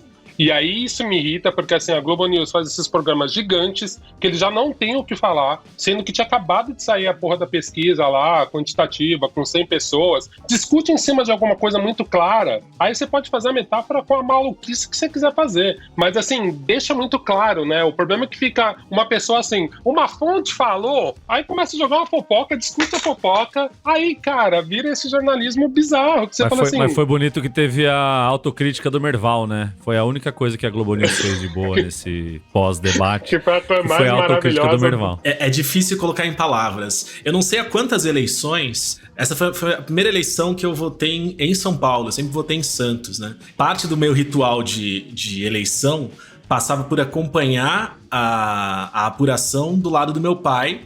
E assim que o resultado da eleição que fosse saísse, a gente ficava ligado para ver o que o Merval ia falar. Assim, o Merval falando e discutir com o meu pai as palavras do Merval e, consequentemente, acabar xingando o Merval de vários nomes diferentes, era uma coisa muito presente para mim, assim. E aí eu fiquei pensando nisso, que eu não tava junto com meu pai nessa eleição acompanhando o Merval, mas quando eu vi a autocrítica do Merval e mandei pra ele, foi um momento mágico e de União de familiar. grande encontro De comunhão, familiar, né? assim. Comunhão familiar. Comunhão, etc. Então foi bonito. O que eu acho difícil de sair dessa lógica, assim, eu acho que tem duas coisas que são complicadas. Uma é que, cara, eu não consigo pensar, acho que em praticamente nada na lógica capitalista que não tem a ver com ganhar ou perder. Perfeito. Então, assim, a gente é estimulado o tempo inteiro a ou ganhar ou perder. Na verdade, a ganhar, né? A perder Isso. você não é estimulado, no caso. Mas é o que acontece com boa parte de nós. A gente só sai perdendo mesmo. Lembrei e da a Dilma outra... agora. Lembrei da Dilma agora. Ficou bonito. Eu falei, quem ganhar ou quem perder, não vai ganhar nem perder. E não Vai todo necessariamente mundo vai perder. Exatamente, esse é o lance do capitalismo, vai todo mundo perder, quer dizer, quase todo mundo. E a outra coisa que eu pensei enquanto vocês estavam falando é que problema de você ficar... Eu concordo com o Higino, que não tem muito como fugir disso, porque no fim alguém vai ganhar a eleição. Mas eu acho que tem uma dificuldade nessa análise que é, diferentemente do futebol, que você tem as regras claras. Tem até alguém que você perguntar, pode isso? No debate, não tem. A regra do debate é claro, mas o parâmetro de análise para você decidir quem ganhou ou quem perdeu não é claro. Você tá analisando o quê? Critério 1, eloquência. Critério 2, capacidade de se deslocar no palco. Critério 3, tempo olhando para a câmera. Critério Elegância. 4. Tipo, não tem assim, sabe? Uma lista de critérios que tá todo mundo olhando pros mesmos critérios e aí... Então, assim, tem um que vai olhar critério 1, quantidade de lacradas. Critério 2. Então, aí, a decisão de ganhou ou perdeu é um negócio muito subjetivo. Então, acho que a discussão acaba ficando nisso. Mas o resultado é, tipo... Tanto faz, né? Porque, na verdade, depende de quem você tá ouvindo. Vamos fazer que nem escola de samba e ter um dia da apuração e tem lacradas, Que é o- nota. Que é o dia mais feliz do nosso ano, né? Pra mim é um pouco nessa linha mesmo. Pra mim, realmente, tinha que estabelecer critérios mais claros, mesmo a gente entendendo que tem uma subjetividade nisso, mas eu acho que a gente tinha que aceitar que as pessoas vão levar assim. E quem tá levando são os próprios participantes. Mas é que ganhar pro Lula, por exemplo, é diferente de ganhar pro Bolsonaro. O Bolsonaro se ele contar 60 mentiras, xingar o Lula de ladrão 40 vezes, e pra ele isso é uma vitória dentro de um debate, porque pra base dele, pras pessoas que ele tá falando, talvez isso seja mais importante do que discutir projeto ou discutir propostas, certo? E talvez pro Lula ou pro Haddad ou pra Simone Tebet, a forma de você medir esse sucesso dentro do debate é diferente. Eu concordo que a discussão na imprensa ela tem que ser feita e no público em geral ela tem que ser feita, mas no final cada um tira a sua vitória de dentro do debate, saca? Você acha que o candidato padre pra ele tá no debate já não é uma vitória? Totalmente. Ainda até porque ele ganha uma grana pra estar lá. São modos diferentes de enxergar, né? Não, eu concordo contigo. O que eu tô falando é como deixar isso atrativo pra quem tá assistindo, tá tendo aquela experiência de ver o debate naquele momento, depois, mesmo a gente sabendo, volto a dizer, eu sou aqui o niilista, assim, a gente tá na pós-verdade. Dane-se quem ganhar. Quem falar mais alto vai ganhar no final. Isso, Mas o lance isso. pra mim é como a gente deixa essa experiência interessante e como a gente volta a ter o poder, o mediador, quem propôs o jogo, volta a ter algum poder. Porque agora tá isso, tipo, quem participa, tipo, manipula esse resultado. Mas é isso que eu concordo muito com você, Marco. A nossa percepção é uma. Pra gente, talvez, o Lula foi bem porque ele conseguiu falar de mais temas. Pro maluco que tá achando que a Venezuela tem alguma importância, quem falou mais da Venezuela ganhou. Mas eu acho que, assim, quem tem que dizer isso é quem tá propondo o jogo. E é isso que eu acho estranho, assim. Sei lá, de novo a lógica da RPG. Tem que ter um mestre essa porra. Não tem um mestre. Não tem o cara que conta a história, sabe? Tipo, eu acho estranho isso. Tinha um lance que o Duda Mendonça falava, que talvez tenha deixado de existir nesse debate, né? Nesses debates mais recentes, é de que quem apanha perde, né? De quem bate perde, né? Então você não podia demonstrar uma postura agressiva, você tinha que sempre ser calmo, né? Eu não sei se isso continua sendo verdade. Tem aquele debate histórico, né, do Alckmin contra o Lula, que alguém tirou uma personalidade ali do Alckmin que ninguém entendeu de onde veio, assim. Ele sempre muito sereno no tom de voz e tal, e no debate ele adotou outro tom. Tava agressivo Companheiro no debate, Alckmin, né? tá? Só pra Companheiro claro. Alckmin. O nome completo dele é esse. Mas eu adoro ver aquelas cenas dos debates da fim da década de 80 ali, que tinha Maluf, Brizola, que eram filhotes da ditadura. Isso, exatamente. O Quércia também tinha uma maravilhosa. O Quércia, pô, caluniador. Acho que é no Roda Viva o chilique do Quércia. É no Roda Viva. No Roda Viva. Caluniador! Mentiroso e caluniador. Isso. Caluniador e mentiroso. Ali a gente tinha um debate mais moleque, né? Com plateia, gritando. Tempos mais simples, né, Carlinhos? Tempos mais simples. Roda Viva Old School é o melhor que falei a boa da vida. Ficar vendo Roda Viva com cigarros, hein? Nossa, isso, maravilhoso. com cigarro. Ó, vamos lá, antes da gente ir pro Qual é a Boa, momento Saiba Mais aqui, rapidamente. Primeiro, como sempre, trago um Braincast, né? E não tão antigo assim, dessa vez o Braincast 474, que acabou de rolar. Como as eleições de 2022 vão entrar para a história. Quem perdeu, temos grandes participações aí com áudios de convidados nesse Braincast, onde a gente tentou fazer um pouquinho uma análise de o que rolou nas comunicações e nos embates do primeiro turno das eleições, tá? Então, Braincast 474. Número 2, tem uma reportagem do portal Terabyte que se chama Como Funciona o Medidor de Buscas do Google nos Debates Eleitorais, né? Que a gente falou aqui que um dos maiores pedidos do público nos debates é esse fact-checking ao vivo, né, durante o debate, mas como a gente também falou aqui, pode ser uma tarefa difícil e bastante inglória, mas nessa reportagem eles ensinam um pouco a gente a brincar de analista de dados, usando diretamente aí do celular, e entender como que o Google pode funcionar para checar os dados através do interesse e o volume de buscas pelos assuntos que são levantados nos debates presidenciais, tá? Então, a gente vai botar o link. Vamos transformar aí. Isso num brinquedo da Fisher-Price. Vamos fazer trazer isso. Pra criançada. Num app. Meu primeiro fact-checking. A gente vai botar o... vai botar o link aí, como funciona o medidor de buscas do Google nos debates eleitorais. E por último, eu acho que depois desse programa, quem não assistiu, ou mesmo que já tenha assistido, vale conferir a transmissão, né? Tá ao vivo a transmissão tá guardada, está no YouTube, do debate que rolou na Band, né? Esse debate do segundo turno. E talvez com o que a gente conversou aqui, você ter uma outra camada aí para analisar o que foi dito e o que não foi dito nesse primeiro encontro aí do Lula e do Bolsonaro.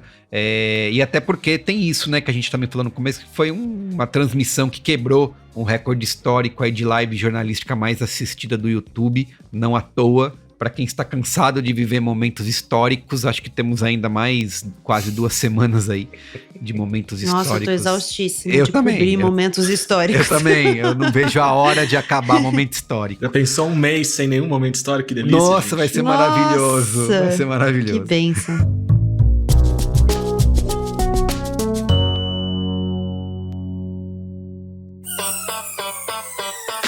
Como ouvinte do Braincast, você já deve ter percebido, né? Aqui no B9, a gente adora uma conversa. Mais do que uma paixão, elas viraram o nosso negócio. O B9 já produziu milhares de episódios que contam histórias, expandem horizontes e criam conexões autênticas com a audiência. Através de conteúdos originais em podcast e projetos multiplataformas, o B9 também coloca marcas e empresas nessas rodas de conversa, buscando diferentes pontos de vista e com ideias que nos tiram do raso. Quer um exemplo? Muita gente que ouve podcasts sempre fala da proximidade que sente com os seus apresentadores e apresentadoras favoritas, né? E essa intimidade toda tem levado as pessoas a consumir os videocasts, que são as versões em vídeo dos nossos shows. E em parceria com o Itaú, o B9 mergulhou de cabeça nessa área. Pois é, agora você pode assistir ao Itcast, que é o videocast do It, do Itaú, que descomplica finanças com pessoas reais, como eu e você. A produção do B9 você pode assistir no canal Faz um It no YouTube. Dá só uma ouvidinha nos papos que a Erika Imenes comanda no Itcast. Eu sou a Erika Imenes, especialista de conteúdo do IT Itaú, e hoje a gente vai ter um papo incrível sobre mão fechada versus mão aberta, os dois clubes financeiros. Quando você começa um relacionamento, você casa, todo mundo vai ter uma opinião sobre vida financeira. Exato. E todo mundo acha que você tem que seguir o que eles seguem. Ela só tá replicando Porque o que alguém foi também falado, falou pra ela. o que foi falado. Então, acho que a primeira dica que eu te daria é: busque alternativas. Vai entender o que funciona pra vocês. Ah, e vale lembrar, o Itcast também conta com recursos de acessibilidade com todos os episódios legendados em português. Para conhecer tudo que o B9 pode fazer pela sua marca, acesse o site b9.com.br/negócios. Se preferir, manda um e-mail para negócios@b9.com.br que a gente troca uma ideia. Conte com o B9 para transformar a sua marca em conteúdo e em conversas que saem do raso. Vamos pro Qual é a Boa? Qual é a boa?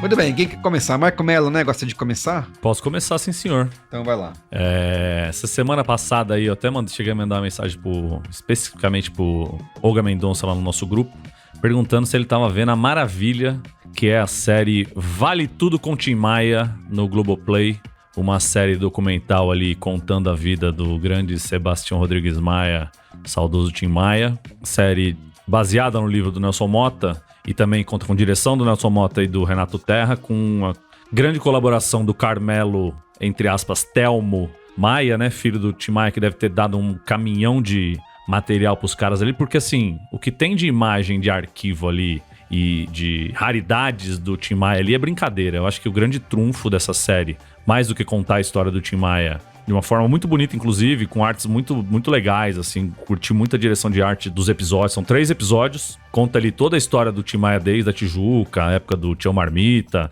a época que ele fez a banda, os Sputniks lá com o Erasmo Carlos, Roberto Carlos e tal, vai contando toda a história do Tim Maia, chapa branca de vez em quando, porque assim, não fala uma linha sobre os vícios e o triatlo que o Tim Maia praticava ali nos camarins e tal, o problema dele com drogas e tal, mas assim, é uma história muito foda, contam de um jeito muito legal, com bastante imagem pessoal ali, gravações de VHS dele em casa e tal. Na teoria, ele contando, né, Marco? É isso que é muito louco, né? É muito foda, é isso, exatamente, é muito legal. Não tem um narrador, né? Não tem um narrador. Não. Fiquei com muita vontade de assistir o filme Tim Maia, de 1987, que eles usam bastante imagens ali.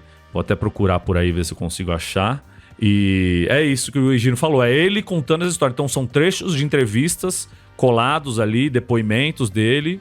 E, porra, é muito, muito foda poder relembrar o Tim Maia, assim, desse jeito, né? São figuras que o tempo vai passando e vai ficando meio esquecido, a figura importante que ele foi, e como, inclusive como ele tava quando ele morreu, né? Que ele tava na pior, porque ele sempre teve essas brigas com gravadoras, problema pra chegar em show, de não ir em show, marcar o show, os caras não pagar, ele também não ir. Um baita material pra entender a figura complexa que foi o Tim Maia, assim. E, cara, foi o comentário que eu fiz pro Olga no grupo ali, que talento foda, assim. É um bagulho muito, muito, muito, muito impressionante você ver esse talento natural numa pessoa, assim. A voz, o balanço, entender como entendia de música, né? Assim, um negócio emocionante de ver, assim, ainda mais pra quem é fã, pra quem escutou muito durante a vida, assim.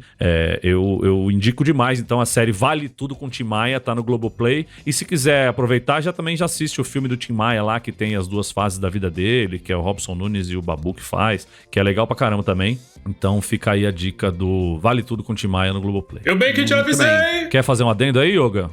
Faz um adendo Cara, aí, Yoga. eu falei um pouquinho também. Eu tinha assistido só o primeiro e tinha falado. Cara, eu acho que você foi super bem na sua análise. E eu acho só que o adendo só, e que eu achei interessante, foi contar essas histórias do jeito dele compor, né, cara? Que eu ainda acho uma das coisas mais interessantes também do Tim Maia, né? Era muito simples, é uma coisa que o Jorge Ben também tem. Só que ele ainda é mais gênio, né? Porque é simples, ao mesmo tempo você pode ter uma leitura profunda das músicas. Aí quando você vê como ele pensa, você fala, cara, eu tava achando que era mega poética, uma coisa. Não, você vê ele contando como é que ele fez Acende o Farol, que ele pensou na batida, ele faz pá, pá, pá, pá, pá, pá, pá. Aí ele foi cantando o que vinha na cabeça e ficou, pneu furou, acende o farol. Que se você for ver, não tem sentido nenhum. Então... E vai que vai. Mete na música, se o balanço for bom, vai que vai. E como ele contava as músicas pros caras, né? Ele fazia acabou com os caras escrevendo. Pô, é muito foda, assim. Tem que ver, quem gosta de música tem que ver, porque é isso. Ele tem essa questão da melodia foda, só que ao mesmo tempo você vê que ele... Quando você começa a ver ele relacionar a letra com a música, com a vida dele, ela ganha uma outra profundidade, que pra mim era igual o Jorge Ben, assim. Mano, o cara tá escrevendo só na melodia. Brown também, né? James Brown era isso aí. É que em inglês quase todos, né? Mas quando eu começo a estudar os gringos, eu falo, velho, esses malucos, eles só dão pela melodia. Em inglês é muito fácil, né? Pode crer. Tipo, quando a gente vê as letras, você começa a traduzir, você fala assim, gente, tipo, tá muito fácil, né? Onde ele foi, né? Pode crer. É muito massa, né? Não é isso, gente. Tá indicado. Fala aí, Yoga.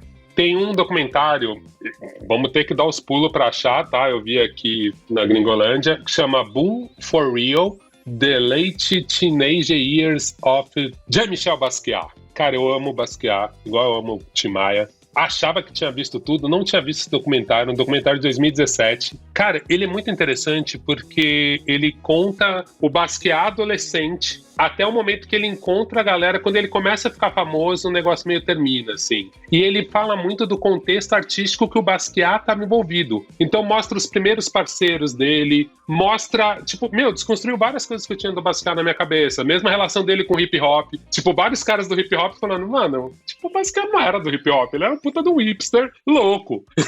Né? Tipo assim, ele não era um cara que tava no Bronx e tal, não. Ele fazia grafite, mas muito mais como um poeta beatnik, assinando Seymour e escrevendo as frases, do que, tipo, fazendo todas as lógicas do hip hop e tal.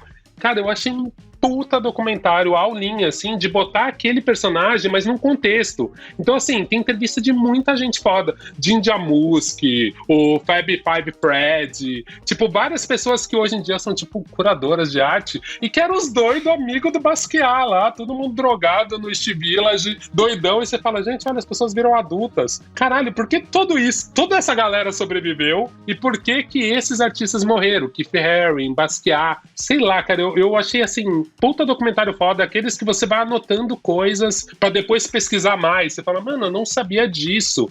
Eu não sabia que esses loucos... Você, né, Hugo? Com o seu caderninho. Caderninho de... Não, mas é foda, assim. Eu achei um puta documentário interessante pra entender toda essa cena, entender toda essa lógica e entender muito disso, né, cara? Esses talentos, eles não são sozinhos, né? Eles nascem num ambiente... Que é um pouco o que aconteceu com o Tim Maia, né? Que a gente vê no documentário. Saiu todo mundo, assim, uma geração sai de um lugar. É muita gente junta. Exato. Brincando junto, Roberto Carlos, Erasmo, então isso eu acho muito interessante, assim. Jorge Ben, então todo mundo Beco das Garrafas, todo mundo naquela bagunça ali, sai uma galera muito interessante, criativa e interessante demais, né? Fala mim, de novo o nome aí. Boom for Real, The Late Teenage Years of Jean-Michel Basquiat. Seria tipo a adolescência tardia de Jean-Michel Basquiat, Boom for Real. Eu acho que dá, só dá uns pulos aí que acha, viu? Eu já dei uns pulinhos aqui. Give Your Jumps TV. É isso. Give Your Jumps. E outra dica que eu queria dar rapidinho, eu não sei também, vai ter que dar os pulos pra assistir, não sei se a gente já falou, mas eu comecei a assistir aquela série Abbott Elementary. Vocês viram essa série? Não, ainda não. Cara, essa série assim, velho... também. Só vou falar isso e depois vocês correm atrás, tá? The Office, a lógica do The Office de filmar, câmera tremidinha, documentário, mas bem feito, bem copiado. Já da Escola Negra? Séries que fizeram isso. Que ganhou uma pá de M, não foi? Cara, que série maravilhosa. Nesse momento, pra mim tá tipo uma droga, uma salada. Fico ouvindo política e depois ver um episódiozinho de Abbott, você fica feliz, porque ela tem aquele efeito good vibes do Ted Lasso, que você começa a acreditar na humanidade. Depois você vê um cara falando que meninas de 14, 15 anos estão sendo sexualizadas. Mas assim, aí você assiste essa série, você volta a acreditar na humanidade. Você fala, puta, que fofo, que legal, que divertido, que inteligente. Série curtinha, muito legal, vale muito a pena buscar. Ela se passa numa escola pública dos Estados Unidos e tem uma professora que ela acredita muito no ser humano. E aí o sistema vai mostrando que não é assim. É basicamente isso, não quero dar spoiler. Abbott Elementary. Muito bem. Bom. E você, Gabi? Traga o seu qual é a boa, faça jabá aí da Rádio Guarda-Chuva, por favor. Tá, eu vou indicar, vou ser breve nas descrições, mas vou indicar um podcast, um livro e uma série, pode ser? Cara, pode. A série foi uma que eu terminei de ver essa semana, uma série da Apple, gostei muito. Eu adoro polícia, advogado e serial killer, gosto muito. E falou que tem isso na série e já me conquistou, assim, grandes chances. Inclusive, eu caio em coisas muito ruins por causa disso. Mas essa é muito boa. É uma série da Apple chamada Blackbird. Eu gostei muito de assistir. É baseada numa história real de um serial killer. E aí, os personagens são muito bons e tal, mas a premissa basicamente tem um cara que é preso por um crime e ele vai ser solto. Ele é acusado de ser um serial killer e ele vai ser solto porque tem um recurso rolando que ele tem grandes chances de ganhar. E o FBI tá tentando encontrar uma maneira ali de fazê-lo não sair da prisão, né? E aí eles tem um cara, um traficante que tá preso e é um cara bonitão, todo charmoso, não sei o quê, nananã. E eles querem usar essas habilidades do cara, inclusive as habilidades sociais, pra fazer o outro cara confessar ou contar onde estão os corpos e tal, não sei o quê e tal. E aí a história é meio essa, boa parte da história se passa na prisão. É bem boa a história, os personagens. Eu gostei muito dos atores, eu não conhecia nenhum. E eu achei que, assim, estão muito bem caracterizados ali todos os personagens, gostei muito. O podcast, óbvio que eu vou fazer a propaganda da Rádio Guarda-Chuva, vou ser bem cabotina, falar, ouçam todos os podcasts da Rádio Guarda-Chuva, tá? @guarda-chuva-pod nas redes sociais. O Põe na Estante, inclusive, eu tô com uma temporada no ar que é sobre literatura africana, então a gente tá dando um giro por países africanos a partir dos livros, são sempre episódios sobre livros, né, no Põe na Estante. Mas o que eu ia indicar não é da Rádio Guarda-Chuva, eu ia indicar um episódio do Ilustríssima Conversa que me lembrou essa conversa que a gente teve hoje. É um episódio que eles entrevistam o cientista político Christian Lynch, porque ele é brasileiro, é que o sobrenome parece o do David Lynch, mas ele é brasileiro mesmo, e ele fala uma série de coisas, ele faz umas análises interessantes do crescimento do bolsonarismo no Brasil e do fortalecimento de um nicho específico, mas o que mais me chamou a atenção no podcast, na verdade, foi uma citação que ele fez de um livro de uma autora americana, que agora eu não vou me lembrar qual mas tá lá no podcast, ele fala sobre isso, que ela tem um conceito, ela descreveu algo na literatura dela, que ela chamou de filhos do solo. E os filhos do solo são esses grupos que sempre foram os filhos da terra, que sempre acharam que tinham os direitos e que agora estão entendendo que não são mais os filhos da terra, que eles não têm mais poderes e direitos garantidos como eles acharam que tinham. E como esses grupos estão sendo fundamentais para entender a política hoje. Então ela vai descrever o cenário americano, mas eu acho que conversa muito com o cenário brasileiro, e ela vai falar desses filhos do solo, que eu acho que é uma coisa interessante para a gente conhecer também, porque é um grupo que se repete um pouco no Brasil. Então, no geral, são homens, são brancos, são de classe média, são cristãos, então são pessoas que sempre acharam que tinham ali seus direitos garantidos e assegurados, estão vendo seus direitos ameaçados, e a construção política que eles vão fazer de resposta a isso passa muito por uma negação de todo o jogo e todo o sistema e todas as regras sobre as quais a gente falou aqui hoje. Então, enfim, achei bem interessante essa abordagem e o conceito e tal. Acho que vários autores estão olhando para isso, mas eu gostei muito da forma como ela constrói o conceito, e a citação que ele faz acho que é bem relevante. E o último é um livro que é a minha praia, na verdade. Queria indicar um livro da Natália Borges Polécio que chama A Extinção das Abelhas, é o livro mais recente dela. É um livro sombrio, não é um livro super otimista, não, então eu recomendo que você leia, mas escolha um momento, assim, pra ler. Só que eu acho um livro importante, porque é um livro que fala de um colapso, né? Um colapso do mundo, um colapso da existência, como a gente conhece e tudo mais. Então vai partir das ausências, né? O livro chama A Extinção das Abelhas e parte justamente dessa imagem de as abelhas estão sumindo. Isso quer dizer muitas coisas sobre o planeta, sobre o que está acontecendo e tal. O livro parte dessas ausências e de uma série de silêncios, assim, lendo, a imagem que ficou na minha cabeça é de um dia muito nublado, muito silencioso, um mundo nublado e silencioso, ao mesmo tempo com uns picos de barulho, assim, sabe? Foi o que eu fiquei imaginando na minha cabeça. Então, uma coisa de uma catástrofe mesmo, um mundo que, enfim, não é viável, que, enfim, se a gente não fizer alguma coisa vão ficar só os destroços mesmo, porque as abelhas já estão indo, na verdade, né? Já estão sumindo mesmo. Não queria terminar muito pessimista, tá? Mas... Legal, obrigado. O livro que você falou, Gabi, que o Christian indicou, é da Barbara F. Walter, Como as Guerras Civis Começam e Como Impedi-las, saiu pela Zahar. O Christian indica aqui no Twitter dele. É esse mesmo, Filhos do Solo. Que memória, hein, amiga? Certíssima. Filhos do Solo. Que rapidez, hein, amigo? Amigo, a gente domina essa técnica aí. Fact-checking na hora. Teve um negócio mesmo. interessante que quando a Gabi falou Filhos do Solo, eu vi que o Merigo, ele deu uma levantada, assim, uma agitada, tomou um susto. Eu acho que ele, como viveu na Baixada Santista quando era um jovem adulto, foi em muitas baladas com o grupo de lamberóbica Filhos do Sol. Por isso ele tomou esse susto aí. Lamberóbica. Saudade, né, Merigo? Saudade. O Carlinhos era o terror. Na hora que tocava o avião balança, treme, mas não cai, ele ficava doido. Exatamente. Muitas noites lá na Ilha Porchá. Meu Coabô rapidamente, vai começar no dia 20 de outubro, agora, o dia que esse programa for pro ar, a 46ª Mostra Internacional de Cinema de São Paulo, vai até o dia 2 de novembro, e depois de 2 anos de pandemia aí, a mostra volta pro seu formato, né, quase todo presencial. Vai trazer mais de 220 filmes de 60 países, e eu gostei muito de acompanhar a mostra nesse período da pandemia, porque ela funcionou muito bem online, né? E sempre foi muita disputa, conseguir entrar nas sessões, né? Disputa por ingresso, quase sempre não conseguia. E online foi muito fácil, né? Ver de casa, consegui ver muita coisa que eu não conseguia antes.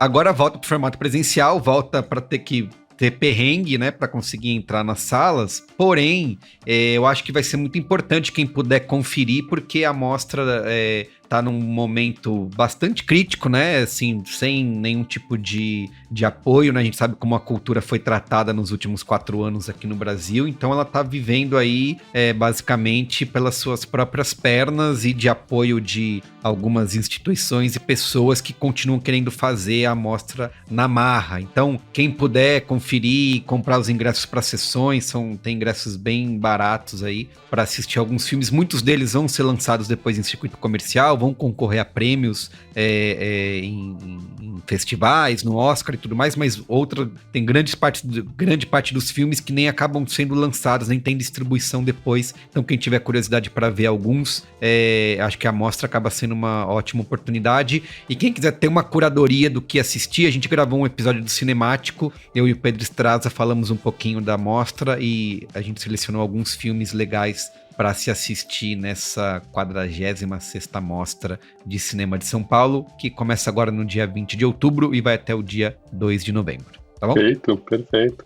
O divertido é assistir aquele filme da Birmania, né, Merigo? Tem que assistir, filme da Birmania, aquele 6 exótico, horas. não é ficar vendo... É o Lollapalooza do cinema iraniano. Né? Exatamente, 9 horas de duração. Quem quiser, tem droga pra todo tipo de pessoa, né? Quem quiser, é só escolher. Eu já fui parar numas roubadas na mostra, eu vou te falar, viu? Pois é, quem não? Mas eu só assumi um ano Muito depois. No dia seguinte, eu falei que foi uma experiência incrível. Isso, foi maravilhoso. Adorei, entendi. Mas precisa desse tempo pra assimilar, né? Distanciamento crítico. Luiz Edino, encerra aí, por favor.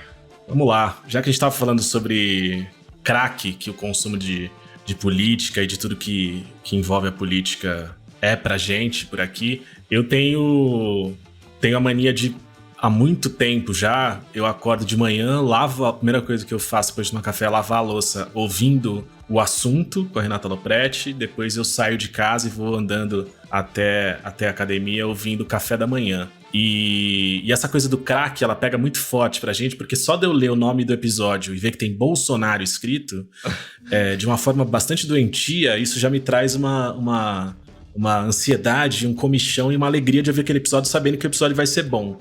Então, assim, peguem essa imagem que eu descrevi agora e tentem imaginar o que foi pra mim quando a Juliana Dalpiva lançou o UOL Investiga, com as investigações sobre o clã Bolsonaro, que estão em duas temporadas diferentes no podcast, mas que agora foi resumida e lançada como, aí sim, meu qual é a boa, o livro O Negócio do Jair.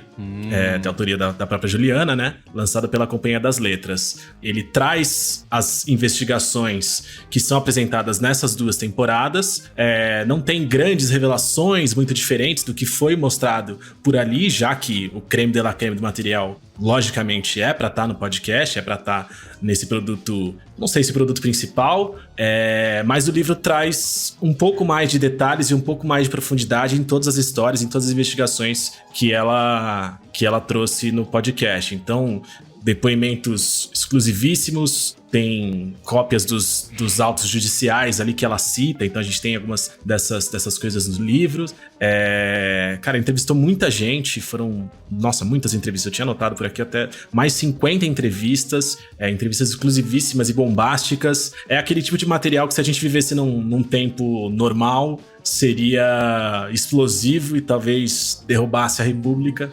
Mas viraria um dossiê e não uma tempos... reportagem, né? É isso.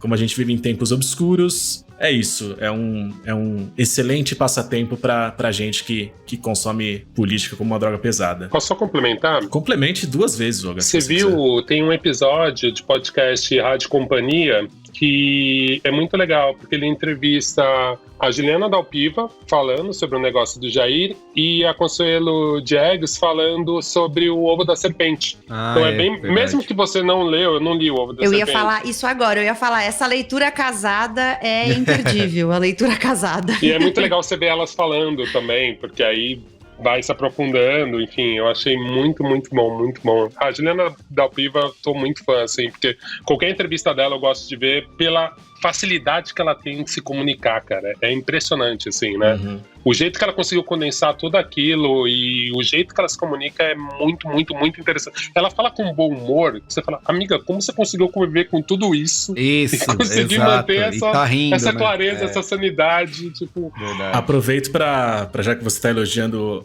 ela se comunicando, parabenizar a fonoaudióloga dela, Cláudia Coates, que acompanha toda a galera no UOL lá. Basicamente, ela é tipo o Pelé da fonoaudiologia. Ótimo. Muito bem, vou chamar porque eu tô precisando, né? Vocês perceberam. Não, Carlos, foi muito bem, charmoso, gente. Você tá bem, Carlos. A sua rouquidão e as suas leves semitonadas, elas trouxeram um charme pra esse episódio todo especial. Assim. Você já tem cara de adolescente, agora você tem voz de adolescente também. A audiência deve Qual será o discordar. próximo passo de Carlos Merigo? Comprar um skate? Isso. Botar no ombro assim, né? Hello, fellow, né? Hello, fellow kids. Isso. O Tricas não tem jeito. E ele é santista, hein? Ai, muito bem. Ó, mais uma vez, obrigado, viu, pela presença de vocês aqui. Foi muito bom. Eu tive que cortar o papo. Eu tava olhando aqui, o tempo passou super rápido. Eu acho que tinha muito mais assuntos pra gente discutir, provando que somos os cracudos, né, da política. Mas, enfim, faremos mais. Muito obrigado. Um beijo pra vocês. Valeu, Gabi, pela sua estreia aqui no Braincast. Obrigadão. Volte sempre, viu? Valeu, gente. Tá convidada. Me chamem mais vezes. Com certeza. Valeu, querido. Beijo. Valeu, Tchau. tchau, gente. Tchau. Valeu. Tchau. Bundão, Jair Bundão.